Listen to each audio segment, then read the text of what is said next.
Good evening, everyone. Thank you so much for joining today's show. It's a pleasure to host Dr. Shaji Prabhakaran. Absolutely no need to introduce Dr. Prabhakaran with us. But the way how we are going to structure today's conversation is we are going to have a very open tete-a-tete talk with Dr. Prabhakaran today.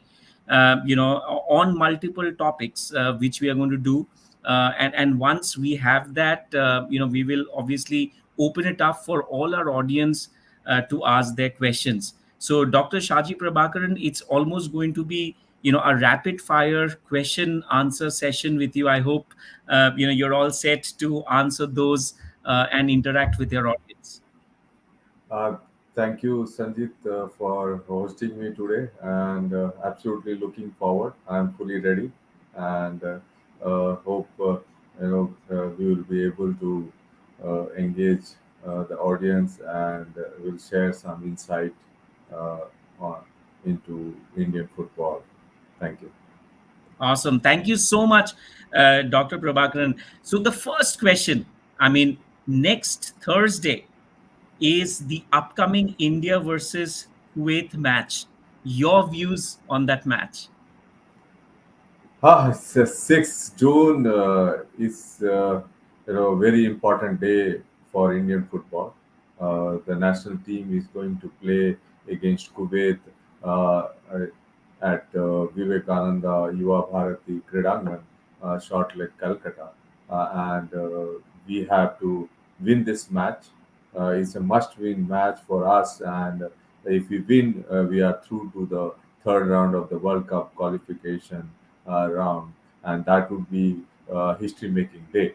And that way, I'm eagerly looking forward to this match, and I'm sure the environment at the stadium will be electrified, and can't wait to be there to experience the passion, the energy, and the win on the 6th. No, so you are absolutely correct. I think it's a high pressure match for us, Dr. Prabhakaran.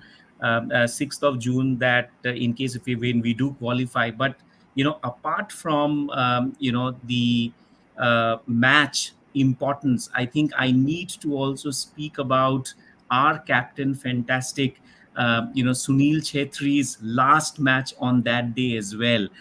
So it's a big emotional moment for all of us. I mean, the entire Indian football fraternity and the Indian football fans. So what are your thoughts, views on that, and obviously on Sunil Chhetri's overall career and his retirement? Absolutely, that's adds a big movement to that match. And Sunil Chhetri uh, is a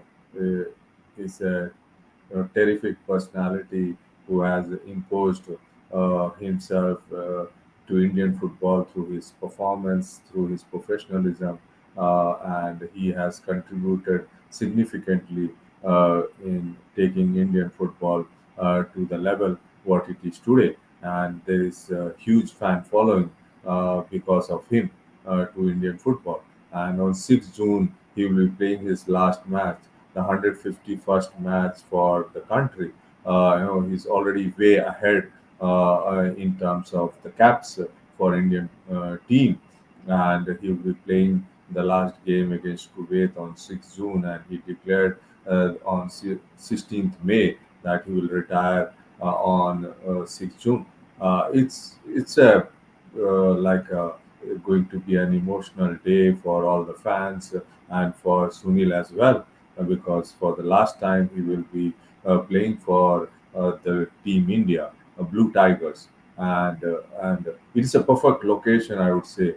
The farewell, what he will get, it will be memorable because you cannot pick a better venue, a better uh, kind of a scenario than a must-win match, and that too in Calcutta, the mecca of Indian football, where you will get to experience something which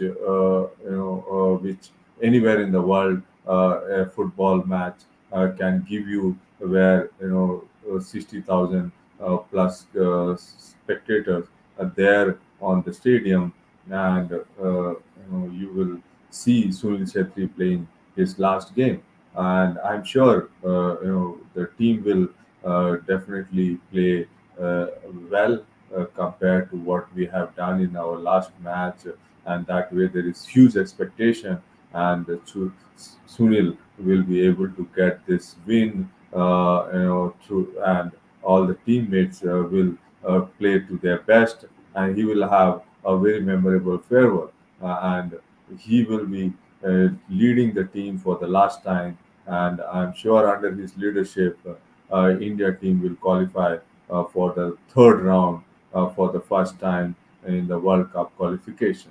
So I'm greatly looking forward. I'll be there to see that 90 odd minutes, and will be closely observing Sunil, and it will be memorable for all of us who will be there witnessing uh, what he will do in his last 90 minutes. No, so perfect. So I think, you also raised couple of points. One obviously is the befitting farewell, which is going to be in Calcutta, the Mecca of football. So I have couple of questions which I will keep it.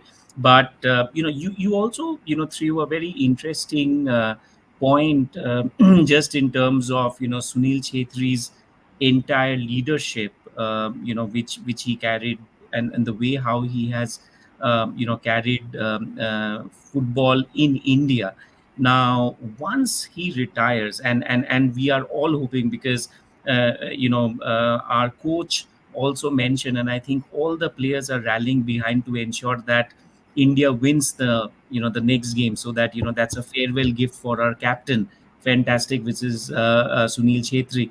But Dr. Prabhakaran, once we have Sunil Chhetri retiring, I'm just a very simple question, just in terms of the void which he is going to create. So just in terms of from your experience, when a team, and you have a superstar as a captain who leaves, how do you create that chain, the backlog of players who can step up once that player retires? Oh, absolutely. Very good question, Sanjeet. It's a tough. Sunil is not replaceable. What he has done. It is not about one match. It is about that going to be at the end 151 matches, and he has already scored 94 goals, and he has won as many crucial games single-handedly, and he has been an exceptional player for India for last 19 years. That way, Sunil going means it will be a big void, yeah, no doubt.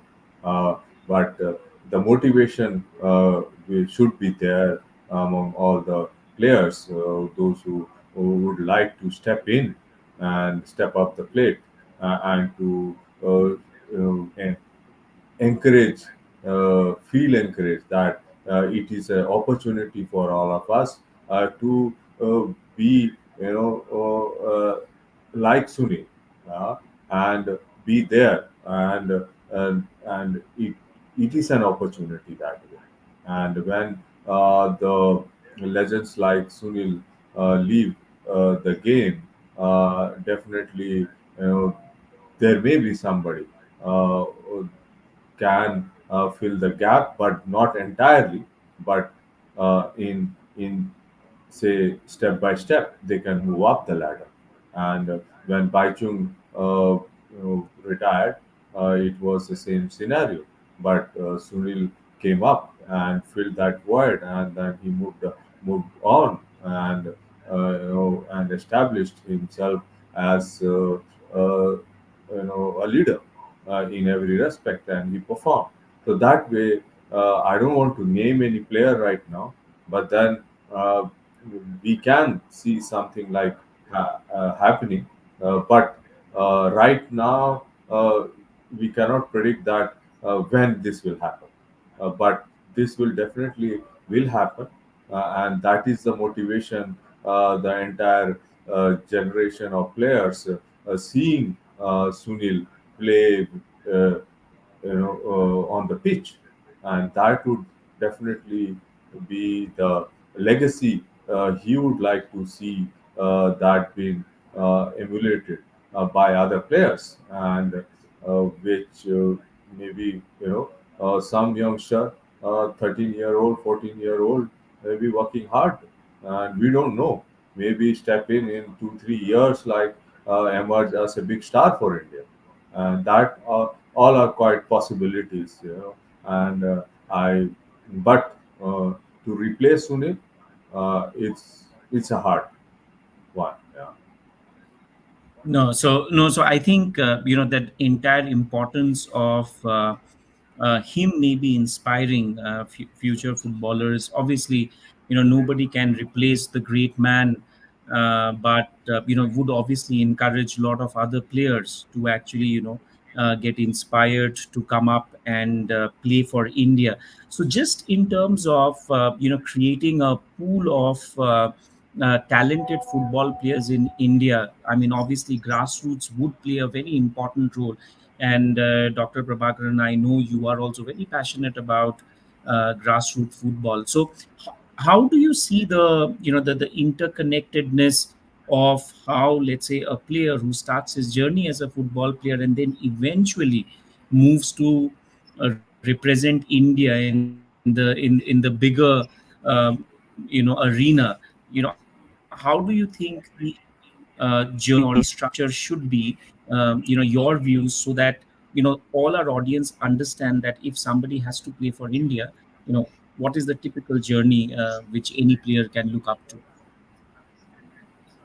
Yeah, I see the pathways are there, but in Indian scenario, the still the pathway is not that established, very clear, and that is where the struggle is. Yeah, and it starts for the grassroots.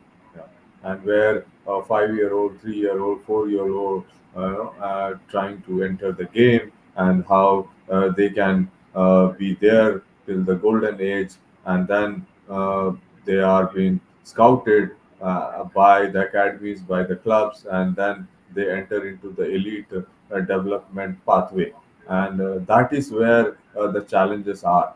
But then uh, whoever are investing into football, being a player, and they are now at the age of say 5 to 10, they should try to be in the direction of the club, and try to find the club who are encouraging youth players, and they are training them, they are guiding them, they have the best, they have coaches who are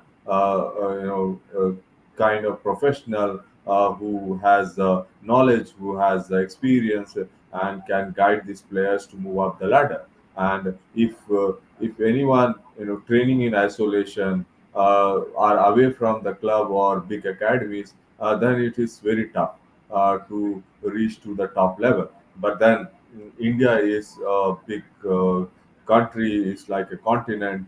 Therefore, in every location, the structure is not there. In some location, the structure is there, where it is, the player who are dreaming to become professional, they have the pathway ladder. They can move up the ladder. But and we in some locations this is missing. Therefore, we have to keep educating the parents, the local football administrators, the clubs, how they can tie up with the clubs and academies, where these facilities are available, where they are looking for talent. Sometimes the top clubs want to sign a better talent, but their reach is not that much that they can go to every part of India.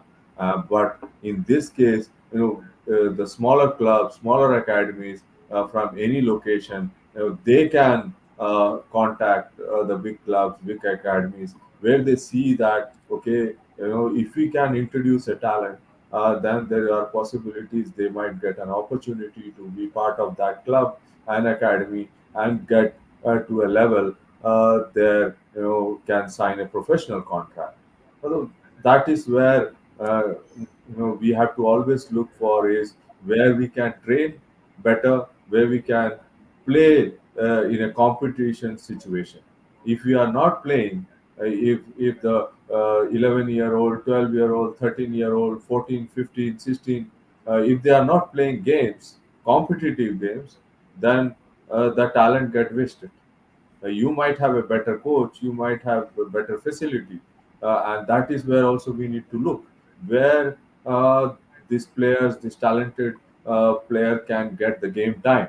Yeah, when the game time is there, the coach can evaluate, analyze about players, and can guide the players in the better way and get a direction.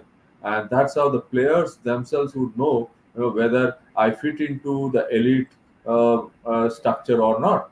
Yeah.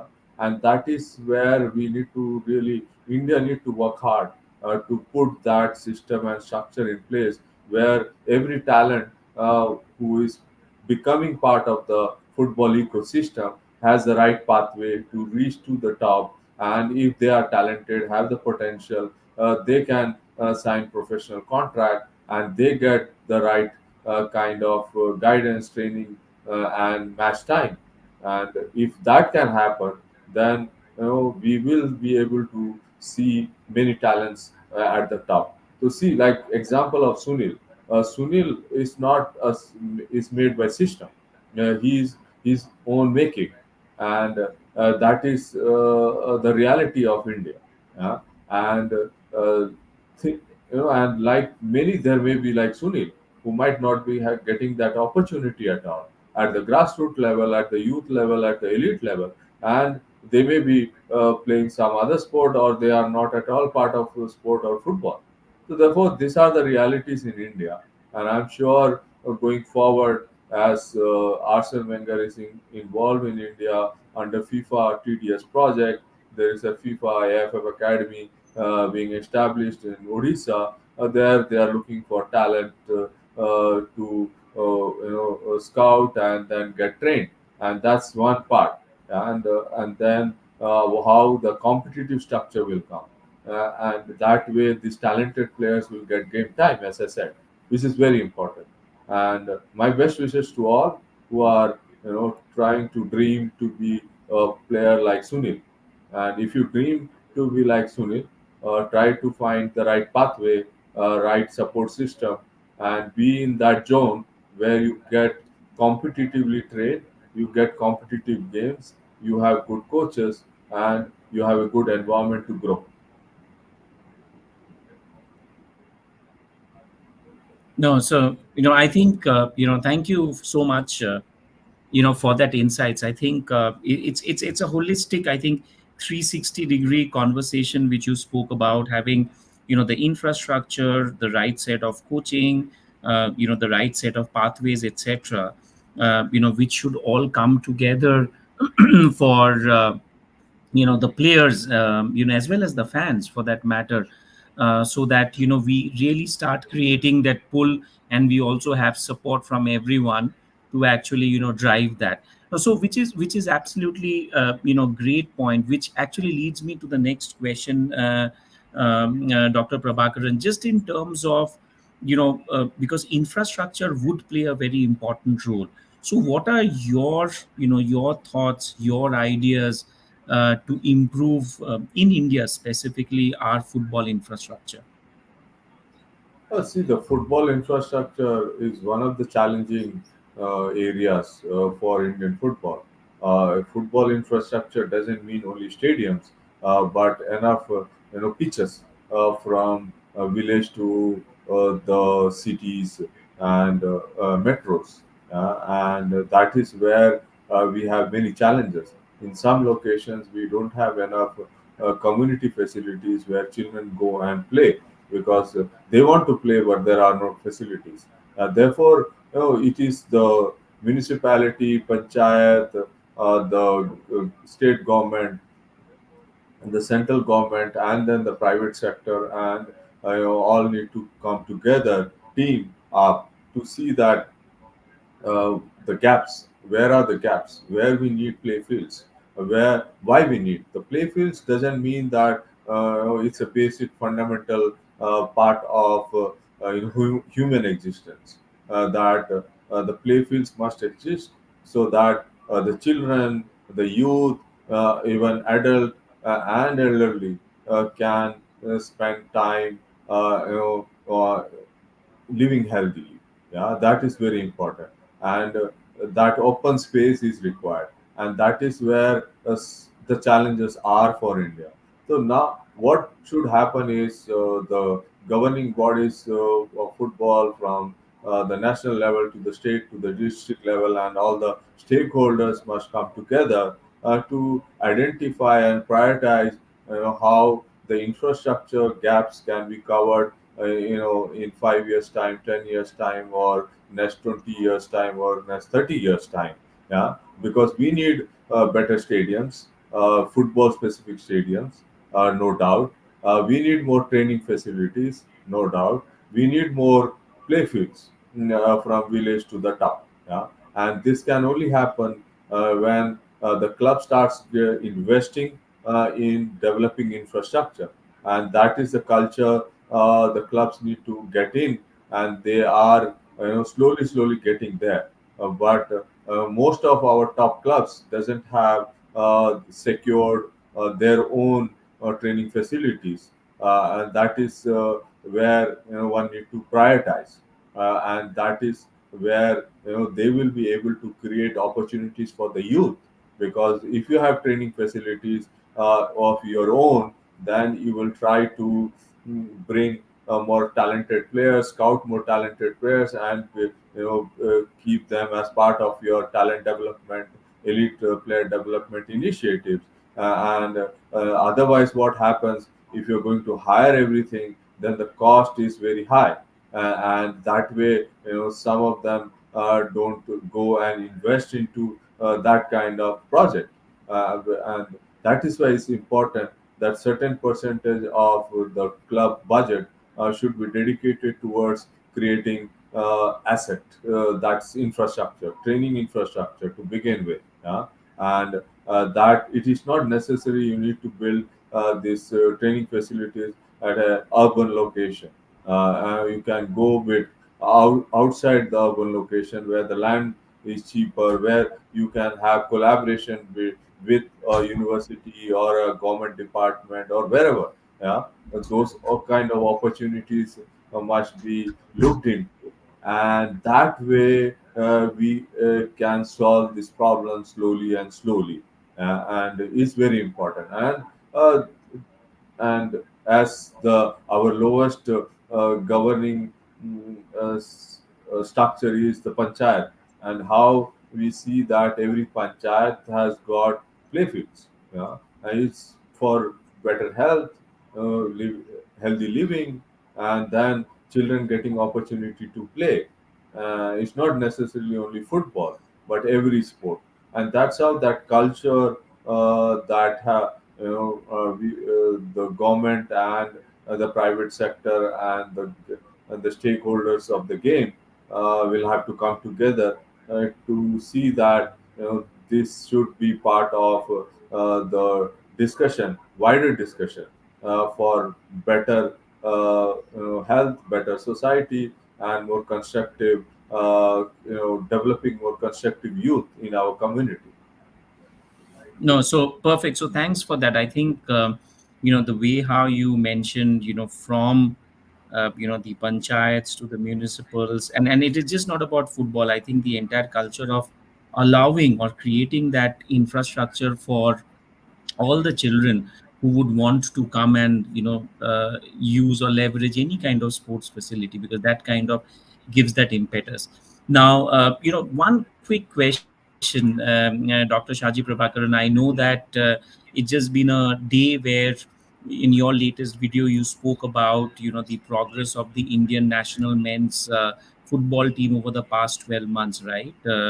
it had improved to 99, but then we slipped back at 121. So I know there's already a video which you have posted, but can you just just for our audience maybe summarize that? What are your key takeaways? Why is it that there was a sudden downfall from a 99 back to a 123? So See, the ranking is going up means we are getting the result, we are getting the win, and when we are sliding down means we are losing the game, and we are not gaining the points. That's simple.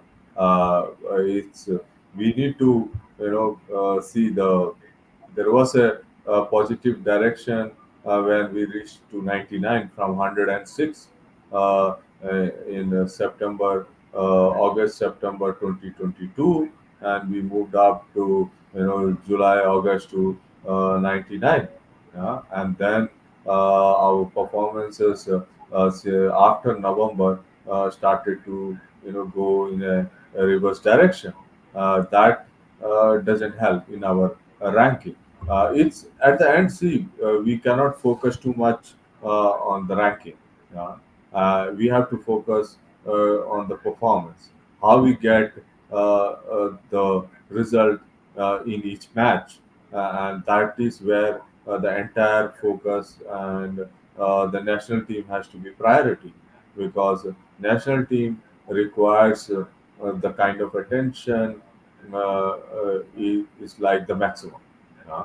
When And it doesn't mean that on the match day you have the maximum attention. No, the whole preparation, the whole year, the whole season, you need to work with a certain mindset with everyone who are part of the national team to bring them in line, in one thought, one vision, one goal, that we are working with this philosophy, with this purpose to get the result against.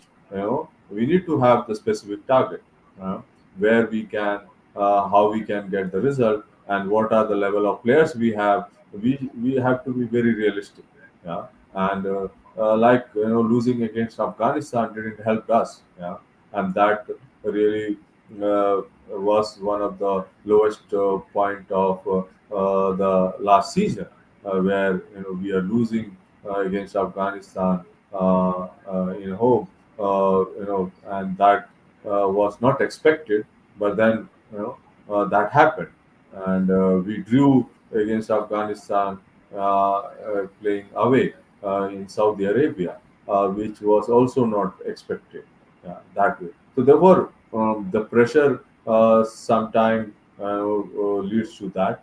Sometimes it is about the lack of focus by everyone. It doesn't mean that the focus only the players have to be focused, only the coaches have to go. The entire system need to be tuned to get to the result, the performance, yeah, and that need to be kind of shaped, structured, systemized, and that mindset need to be created.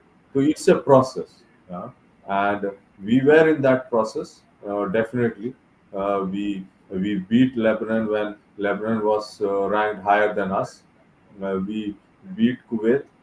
They were considered to be a better side, though ranking was lower than us. And then we played a fabulous game against Iraq, which was their ranking was in 70s, and that was like bad luck. We could not win. Considered those two penalties, which was debatable penalties, and we lost in tiebreaker. And the same happened when we went to Malaysia for Merdeka Cup. We played a good game, but the goals were disallowed, and we considered those goals, we were out. Yeah, and that didn't help. So therefore, it's a process, and India team to get to a that level, we need to give much more focus, much more. We need to structure it that way, and we need to be very realistic where we want to be, how we can get there, and what are the resources we need to get there. It's very important.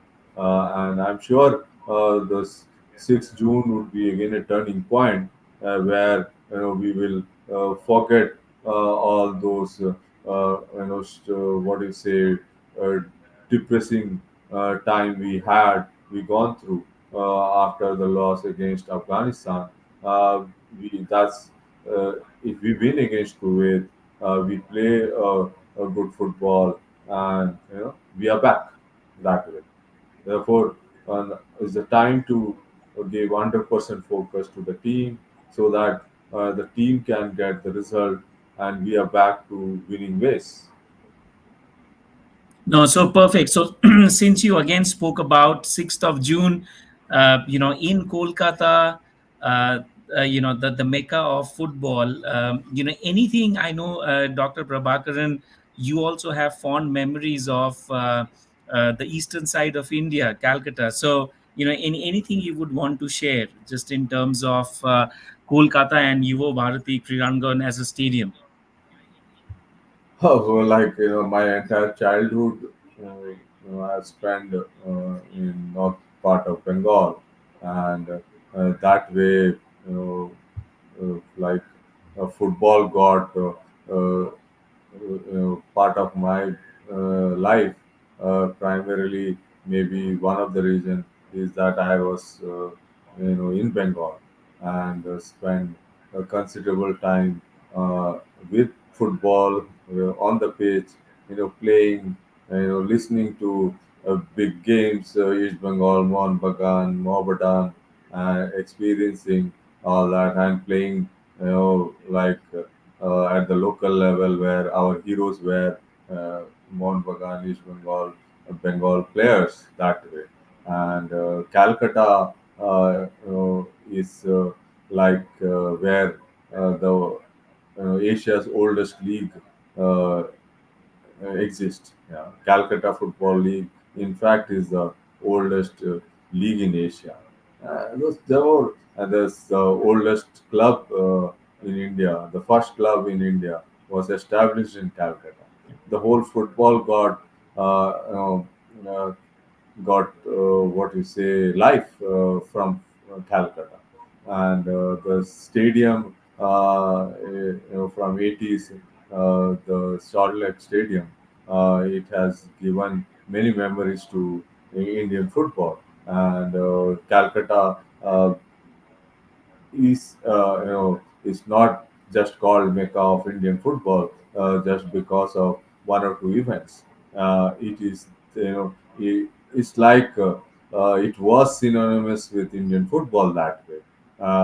But yeah, the other regions have now started to emerge, and but still the Calcutta maintains its supremacy in certain way because the passion what you can see in the stadium, the fan base of those three clubs, you can only see in big football nations, and every Bengali, whether they have kicked the ball or not, they love the game.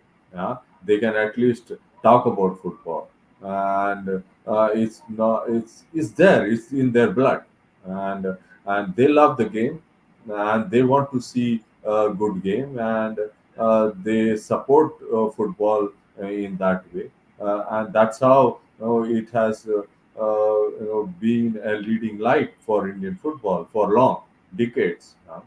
And it was the center of football, and whether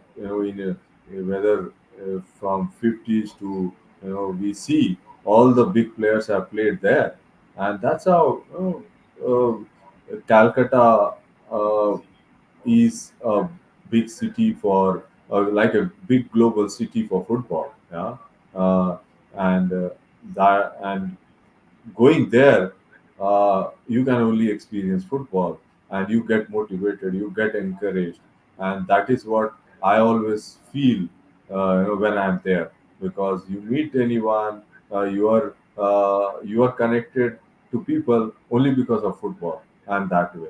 And that is where Calcutta keeps coming, gives that kind of big hope to Indian football, and that is where you know we have to be encouraged, get encouraged, and the more people should be following football in India. Means there are people following football, but then more people are following global football.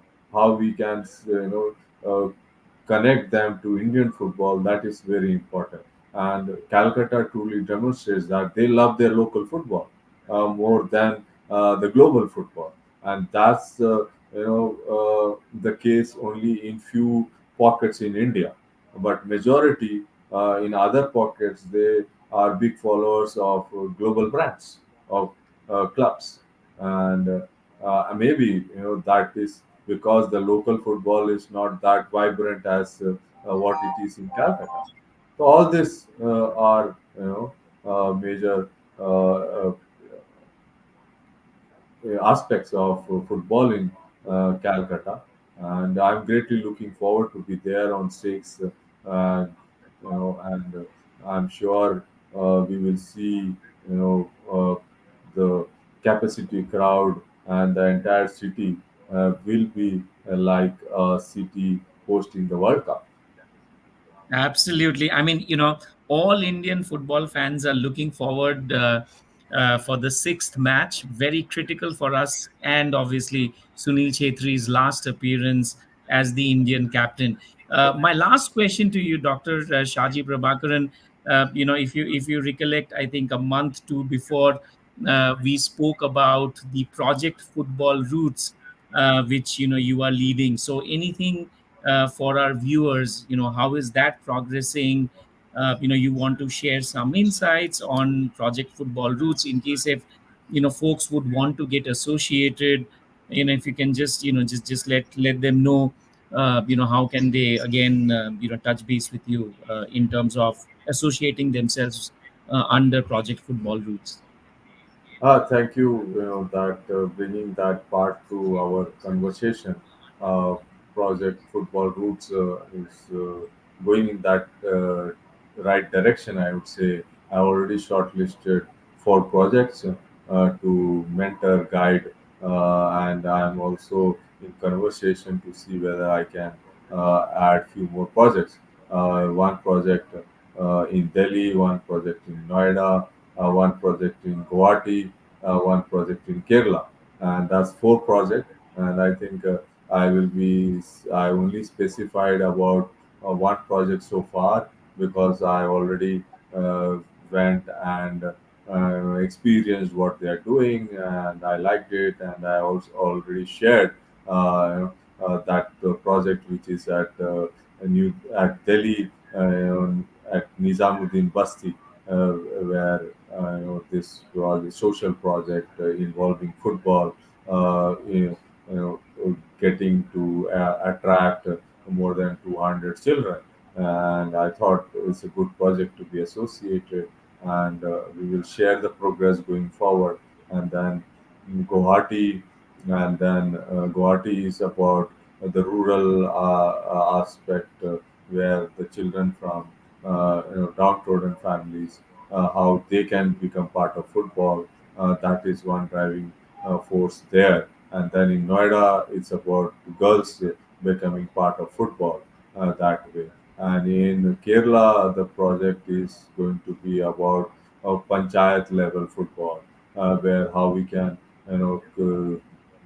bring and what network the whole panchayat to play a leading role in encouraging football at the grassroots level, and that I will be able to share in few weeks time once everything is finalized. But these 4 projects looks interesting, and hopefully this project will go in that right direction and achieve its objectives, and I'll be able to guide the project and get the best out of the project, I believe. No, so perfect. So thank you so much, Dr. Prabhakaran. So does that mean that as of now, those are the four projects which you are going to invest time. And if let's say there are newer projects coming in, it's a wait period for them before they can reapply into the program. No, see, that already the applicants, which there were around uh, 30 odd applications, and some of them were not fulfilling the criteria. And then I shortlisted, and we are interacting still with few. I think first priority would be those who have already applied as per the application process. If Then I will see whether I will have the window to focus in other projects, new projects. But then already, I'm going to be in Punjab to see another project that is there. So if that way, in another 2 weeks' time, the Punjab project might also be finalized. So then, what I think is, need not to be more, but need to be something where these projects can really achieve the objectives goals, and therefore I will see whether I can extend my time to other projects or not. But so far it looks I can be able to shortlist between 5 and 7 projects based on all the discussions whatever I am having based on those applicants. And maybe in another end of this month, I'll be 100% sure about all the projects for next 1 year. Perfect. So all the very best, Dr. Shaji Prabhakaran, for Project Football Roots. Wishing you a lot of success, and I'm sure your mentorship in these projects are going to be invaluable as they also contribute to the growth of Indian football. So with that, in case if there are any questions from the audience, we can open it up. Dr. Shaji, in case if you have something which you would want to say as your last, thoughts before we open it up, in case if there are any questions. There's nothing. I think this is a new season now. We have to see that how Indian football uh, turns to the direction of positivity and moves in a direction where all the stakeholders have bigger trust in the system and the structure, and there is more collaboration between all the stakeholders to take Indian football forward. I am very hopeful that Indian football will move in the right direction, and we will achieve more success on the pitch as well as off the pitch. And my best wishes to each and everyone who are part of Indian football, who are striving to achieve something, who are guiding the children, the players to be a better individual as well as better player, and the clubs and the academies who are investing into the game with a belief that Indian football can rock. Therefore, uh, they all must continue to do what they are doing with greater passion and also with greater collaboration. And I'm sure we will reach there and will have more opportunities to celebrate Indian football more often going forward. And that's my wish, and all the best wishes to everyone. And thanks, Sangeet, for having me today. We will continue the interaction and discussion more often, I believe, and that way we'll be able to not only engage more fans of the game, more stakeholders of the game, and also how we can empower all those who are part of football, giving their precious time and investing resources to see the game in India go up and rise to a new level. Absolutely. And it's always a pleasure hosting you, Dr. Shaji Prabhakaran. Your insights, are as always valuable, and looking forward to our next episode, next session. So thank you, everyone. Thank you, Dr. Shaji Prabhakaran, for your time. Thank you so much. Thank you. Thank you. Pleasure. Pleasure. Thank you. Thank you, Sanjit.